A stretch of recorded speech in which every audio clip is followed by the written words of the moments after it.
Pokhran-II was the series of 5 nuclear bomb test explosions conducted by India at the Indian Army's Pokhran test range in May 1998. It was the second Indian nuclear test. The first test, code-named Smiling Buddha, was conducted in May 1974. Pokhran-II consisted of 5 detonations, of which the first was a fusion bomb and the remaining 4 were fission bombs. These nuclear tests resulted in a variety of sanctions against India by a number of major states, including Japan and the United States. On the 11th of May 1998, Operation Shakti was initiated with the detonation of 1 fusion and 2 fission bombs. The word Shakti means power in Sanskrit. On the 13th of May 1998, 2 additional fission devices were detonated, and the Indian government, led by Prime Minister Atal Bihari Vajpayee, shortly convened a press conference to declare India a full-fledged nuclear state. Many names are attributed to these tests. Originally they were called Operation Shakti 98, and the 5 nuclear bombs were designated Shakti I through Shakti V. More recently, the operation as a whole has come to be known as Pokhran-II, and the 1974 explosion as Pokhran-I. India's nuclear bomb project, efforts towards building the nuclear bomb infrastructure, and research on related technologies has been undertaken by India since World War II. Origins of India's nuclear program dates back to 1944, when nuclear physicist Homi Bhabha began persuading the Indian Congress towards harnessing of the nuclear energy. A year later he established the Tata Institute of Fundamental Research. In 1950s, the preliminary studies were carried out at the BARC and plans were developed to produce plutonium and other bomb components. In 1962, India and China engaged in the disputed Northern Front, and was further intimidated with Chinese nuclear test in 1964. Direction towards militarization of the nuclear program slowed down when Vikram Sarabhai became its head, and little interest of Prime Minister Lal Bahadur Shastri in 1965. After Indira Gandhi became Prime Minister in 1966, the nuclear program was consolidated when physicist Raja Ramanna joined the efforts. Another nuclear test by China eventually led to India's decision to building nuclear weapons in 1967 and conducted its first nuclear test, Smiling Buddha, in 1974. Post-Smiling Buddha. Responding to Smiling Buddha, the nuclear suppliers group severely affected the India's nuclear program. The world's major nuclear powers imposed technological embargo in India and Pakistan, which was technologically racing to meet with India's challenge. The nuclear program struggled for years to gain credibility, and its progress crippled by the lack of indigenous resources and dependent on imported technology and technical assistance. At IAEA, Prime Minister Indira Gandhi declared that India's nuclear program was not militarizing despite authorizing preliminary work on the hydrogen bomb design. As an aftermath of the state emergency in 1975 that resulted in the collapse of the Prime Minister Indira Gandhi's government, the nuclear program was left with a vacuum of political leadership and even basic management. Work on the hydrogen bomb design continued under M. Srinivasan, a mechanical engineer, but progress was slow. The nuclear program received little attention from Prime Minister Morarji Desai, who was renowned for his peace advocacy. In 1978, Prime Minister Desai transferred physicist Ramanna to Indian MOD, and his government was not entirely without progress in nuclear program, and had the program continued to grow at a desirable rate. Disturbing news came from Pakistan when the world discovered the Pakistan's clandestine atomic bomb program. Contrary to India's nuclear program, Pakistan's atomic bomb program was akin to U.S.'s Manhattan Project. It was under military oversight with civilian scientists in charge of the scientific aspects of the program. The Pakistani atomic bomb program was well funded and organized by then. India realized that Pakistan was likely to succeed in its project in a matter of 2 years. In 1980, the general elections marked the return of Indira Gandhi and the nuclear program began to gain momentum under Ramana in 1981. Requests for additional nuclear tests were continued to be denied by the government when Prime Minister Indira Gandhi saw Pakistan began exercising the brinkmanship. Though the nuclear program continued to advance, initiation towards hydrogen bomb began as well as the launch of the missile program began under Abdul Kalam, an aerospace engineer. Political momentum, 1988 to 1998. In 1989, the general elections witnessed the Janata Dal, the right-wing party led by V.P. Singh, forming the government. Prime Minister V.P. Singh downplayed the relations with the Prime Minister Benazir Bhutto, whose Pakistan People's Party won the general elections in 1988. Foreign relations between India and Pakistan began to severely worsen when India began charging Pakistan of supporting the militancy in Jammu and Kashmir. During this time, the missile program succeeded in the development of the Prithvi missiles. Successive governments in India decided to observe this temporary moratorium for fear of inviting international criticism. The Indian public had been supportive towards the nuclear tests, which ultimately led Prime Minister Narasimha Rao deciding to conduct further tests. In 1995, plans were halted after American spy satellites picked up signs of preparations for nuclear testing at Pokhran test range in Rajasthan. President Bill Clinton and his administration exerted enormous pressure on Prime Minister Narasimha Rao to stop the preparations. Responding to India, Prime Minister Benazir Bhutto issued harsh and severe statements against India on Pakistan's news channels, thus putting stress on the relations between two countries. Diplomatic tension escalated between two countries when Prime Minister Benazir Bhutto raised the Kashmir issue at the United Nations in 1995. In a speech delivered by then-Speaker National Assembly Yusuf Raza Gilani, stressed the Kashmir issue has continued to endanger the peace and security in the region. The Indian delegation headed by Atal Bihari Vajpayee at the United Nations reiterated that the UN resolutions only call upon Pakistan, the occupying force, to vacate the Jammu and Kashmir area. 1998 Indian general elections. The BJP came to power in 1998 general elections with an exclusive public mandate. BJP's political might had been growing steadily in strength over the past decade over several issues. In Pakistan, the similar conservative force, the PML, was also in power with an exclusive mandate led by Prime Minister Nawaz Sharif, who defeated the leftist PPP led by Benazir Bhutto in general elections held in 1997. During the BJP campaign, Atal Bihari Vajpayee indulged in grandstanding, such as when he declared on the 25th of February that his government would take back that part of Kashmir that is under Pakistan's control. Before this declaration, the BJP platform had clear intention to exercise the option to induct nuclear weapons, and India should become an openly nuclear power to garner the respect on the world stage that India deserved.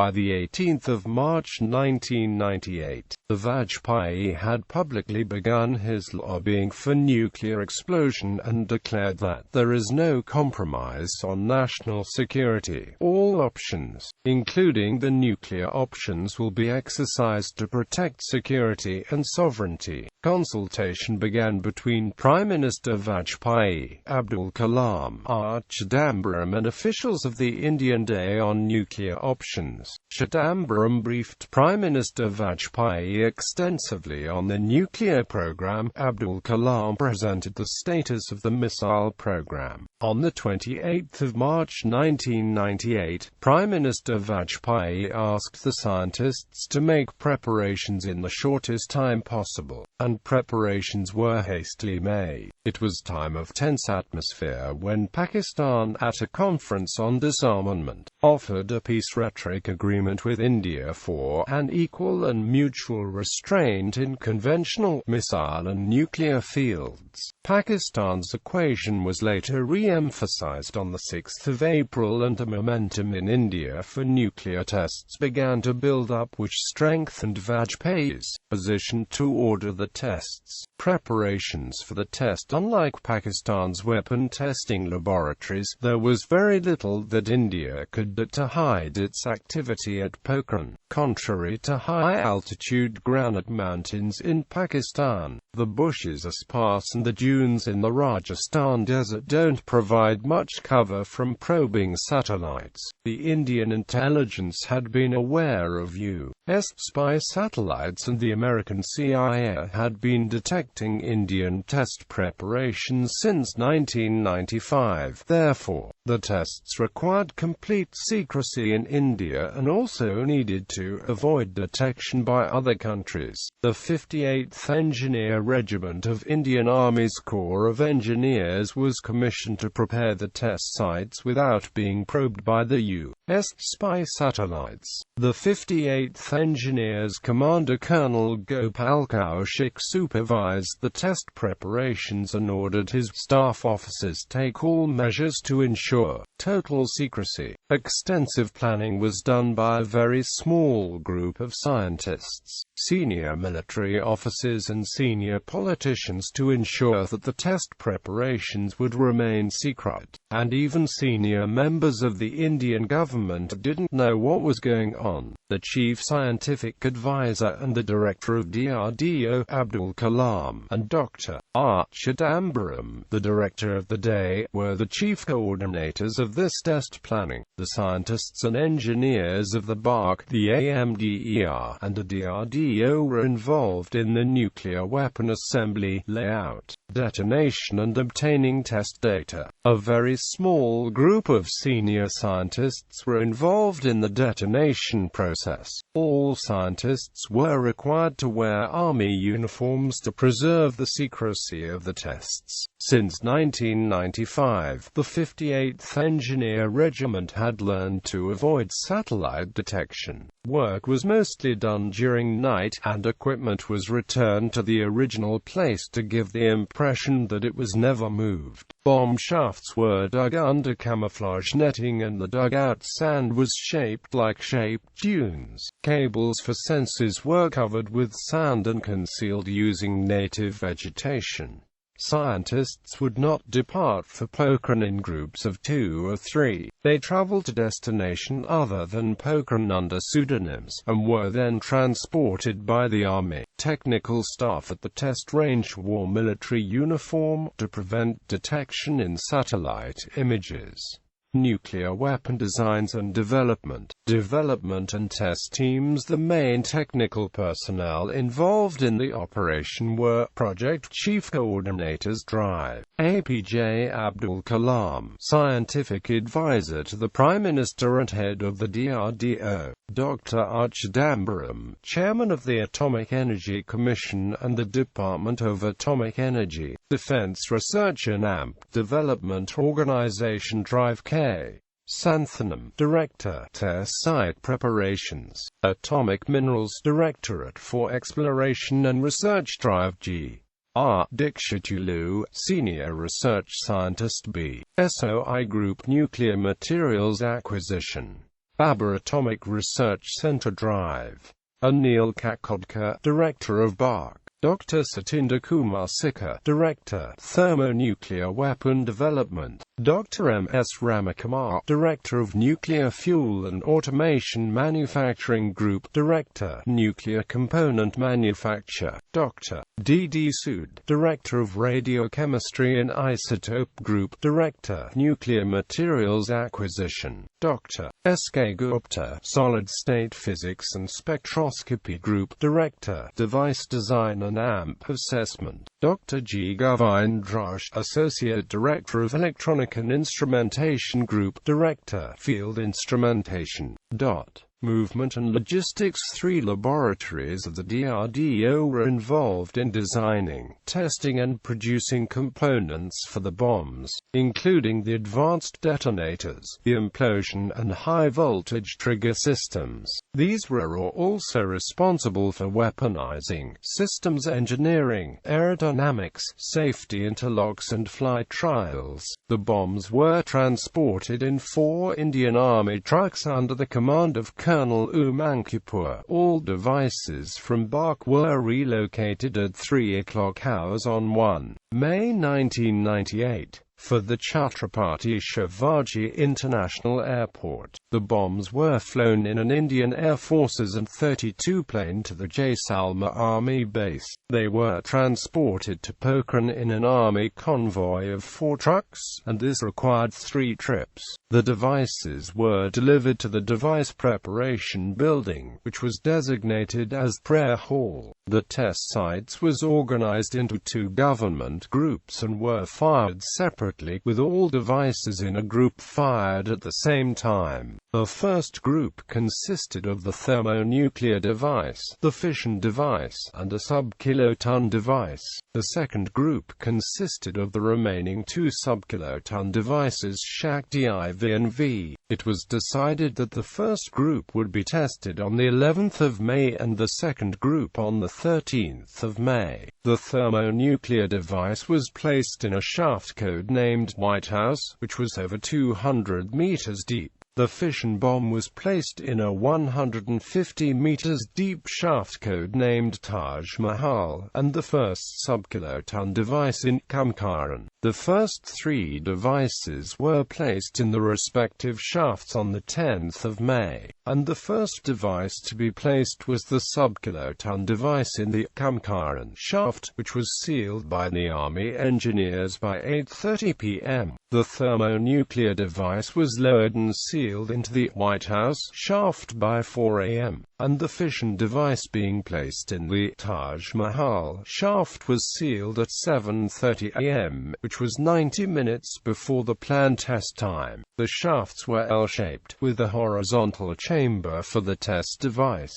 The timing of the tests depended on the local weather conditions, with the wind being the critical factor. The tests were underground, but due to a number of shaft seal failures that had occurred during tests conducted by U.S., the Soviet Union, and the Great Britain, the sealing of the shaft could not be guaranteed to be leak-proof. By early afternoon, the winds had died down and the test sequence was initiated. Dr. K. Santhanim of the DRDO, in charge of the test site preparations, gave the 2 keys that activated the test countdown to Dr. M. Vasudev, the range safety officer, who was responsible for verifying that all test indicators were normal. After checking the indicators, Vasudev handed 1 key each to a representative of BARC and the DRDO, who unlocked the countdown system together. At 3:45 p.m. the 3 devices were detonated.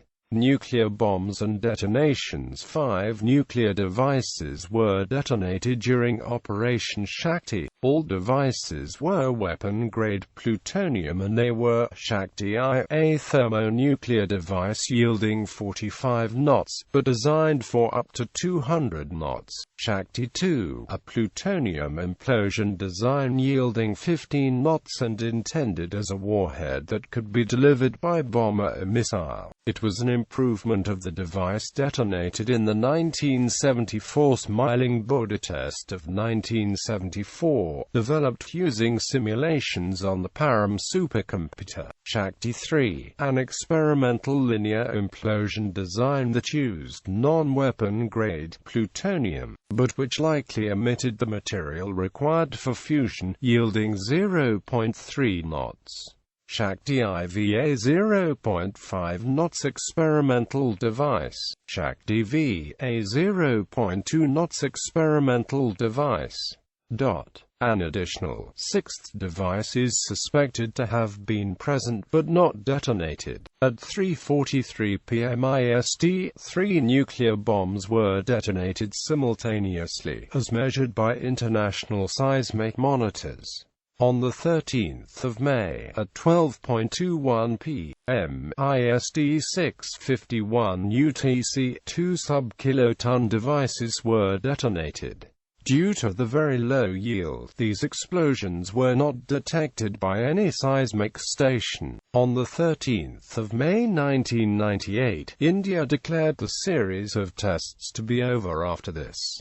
Reactions to the tests. Reactions in India. Following the Pokhran-II tests, India became 6th country to join the nuclear club. Shortly after the tests, a press meet was convened at the Prime Minister's residence in New Delhi. Prime Minister Atal Bihari Vajpayee appeared before the press corps and made the following short statement. News of the tests were greeted with jubilation and large-scale approval by the society in India. The Bombay Stock Exchange registered significant gains. Newspapers and television channels praised the government for its bold decision. Editorials were full of praise for the country's leadership and advocated the development of an operational nuclear arsenal for the country's armed forces. The Indian opposition, led by Congress Party, criticized the Vajpayee administration for carrying out the series of nuclear tests. The Congress Party spokesman, Salman Qureshi, accused the BJP of trying to use the tests for political ends rather than to enhance the country's national security. By the time India had conducted tests, the country had a total of $44 billion in loans in 1998 from IMF and the World Bank. The industrial sectors of the Indian economy, such as the chemicals industry, were likely to be hurt by sanctions. The Western consortium companies, which has invested heavily in India, especially in construction, computing and telecoms,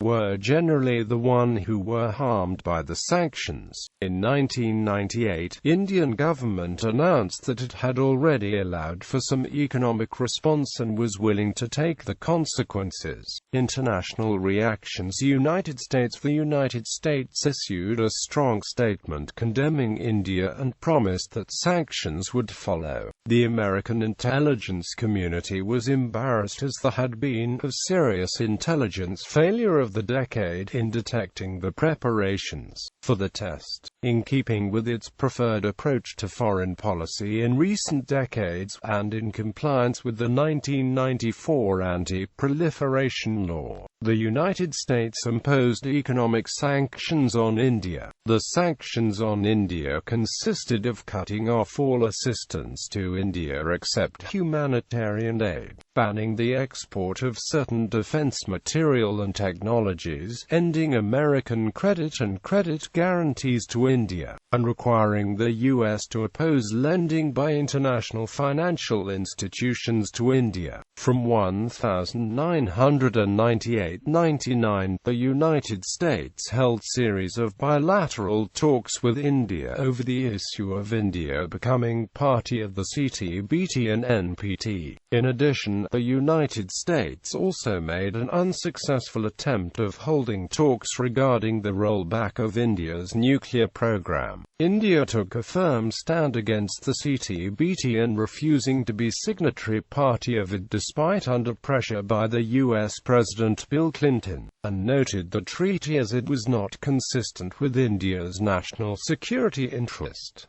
Canada, Japan, and other states. Strong criticism was drawn from Canada on India's actions and its High Commissioner. Sanctions were also imposed by Japan on India and consisted of freezing all new loans and grants except for humanitarian aid to India. Some other nations also imposed sanctions on India, primarily in the form of suspension of foreign aid to India and government-to-government credit lines. However, the United Kingdom, France, and Russia refrained from condemning India. China. On the 12th of May, the Chinese Foreign Ministry stated, "The Chinese government is seriously concerned about the nuclear tests conducted by India, and that the tests run counter to the current international trend and are not conducive to peace and stability in South Asia." The next day, the Chinese Foreign Ministry issued the statement clearly stating that it shocked and strongly condemned the Indian nuclear tests, and called for the international community to adopt a unified stand and strongly demand that India immediately stop development of nuclear weapons. China further rejected India's stated rationale of needing nuclear capabilities to counter a Chinese threat as totally unreasonable. In a meeting with Masayoshi Takemura of Democratic Party of Japan, Foreign Minister of the People's Republic of China Qian Qichen was quoted as saying that India's nuclear tests were a serious matter, particularly because they were conducted in light of the fact that more than 140 countries have signed the Comprehensive Test Ban Treaty. It is even more unacceptable that India claims to have conducted the tests to counter what it called a China threat. On the 24th of November 1998, the Chinese Embassy, New Delhi, issued a formal statement. But regrettably, India conducted nuclear tests last May, which has run against the contemporary historical trend and seriously affected peace and stability in South Asia. Pakistan also conducted nuclear tests later on. India's nuclear tests have not only led to the escalation of tensions between India and Pakistan and provocation of nuclear arms races in South Asia, but also dealt a heavy blow to international nuclear disarmament and the global non-proliferation regime. It is only natural that India's nuclear tests have met with extensive condemnation and aroused serious concern from the international community. Pakistan. The most vehement and strong reaction to India's nuclear explosion was from a neighboring country, Pakistan. Great ire was raised in Pakistan, which issued a severe statement blaming India for instigating a nuclear arms race in the region. Prime Minister Nawaz Sharif vowed that his country would give a suitable reply to the Indians. The day after the first tests, Foreign Minister Gohar Ayub Khan indicated that Pakistan was ready to conduct a nuclear test of its own. He said, "Pakistan is prepared to match India. We have the capability. We in Pakistan will maintain a balance with India in all fields," he said in an interview. "We are in a headlong arms race on the subcontinent." On the 13th of May 1998, Pakistan bitterly condemned the tests, and Foreign Minister Gohar Ayub, by quoting that Indian leadership seemed to have gone berserk and was acting in a totally unrestrained way. Prime Minister Nawaz Sharif was much more subdued, refusing to say whether a test would be conducted in response. "We are watching the situation and we will take appropriate action with regard to our security," he said. Sharif sought to mobilize the entire Islamic world in support of Pakistan and criticized India for nuclear proliferation. Prime Minister Nawaz Sharif had been under intense pressure regarding the nuclear tests by President Bill Clinton and opposition leader Benazir Bhutto at home, initially surprising the world. Prime Minister Nawaz Sharif authorized nuclear testing program, and the Pakistan Atomic Energy Commission carried out nuclear testings under the codename Chagai-I on the 28th of May 1998 and Chagai-II on the 30th of May 1998. These 6 underground nuclear tests at the Chagayan-Karan test site were conducted 15 days after India's last test.